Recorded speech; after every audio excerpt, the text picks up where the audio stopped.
Bana, mimi naitwa Musa Celestine, mtaalamu wa The Challenge Killer One. Leo niko na brother mkubwa hapa anaitwa Isaya hapa, Isaya Ngasa hapa. Bana, anaitwa Isaya Ngasa, mtaalamu wa mapikipiki nini, yuko fresh kila kitu. Sasa leo namuuliza swali moja brother wangu hapa, akitisha basi anatisha na kwenye kamera pale. Swali langu ni moja tu brother, na ni lazima ulijibu.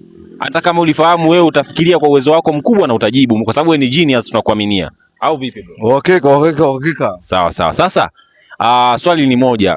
Kwa nini mtu akichomwa na moto kwenye mguu, akishachomwa na ule moto hata umchome sindano au kisu haumii? Kwa nini? Bwana, unajua moto ni moto, alafu na keso ni keso, na wao tofauti upo. Kwa sababu moto wenyewe unakuja kasi, alafu na keso wenyewe unakuwa umejipanga mazingira fulani ya kuja kuupokea. Ina maana upo kwenye mapambano pale. Kwa ina maana mazingira lazima kuna tofauti utapatikana tu pale. Ule ni moto ule kushtukiza ule. Ina maana keso, ina maana upo kwenye vita, uko vitani pale. Ina maana utajua kujizingira, kujilinda wewe mwenyewe. Ina maana kija kupata lazima maumivu yenyewe yatakuwa ni machache tofauti na ule moto. Bwana. Bana, huyu ni mtaalamu wa mapikipiki lakini shule iko kichwani. Umeona ameshuka vitu hapo? Bana, waambie pale kwenye kamera The Challenge Killer One nimeua.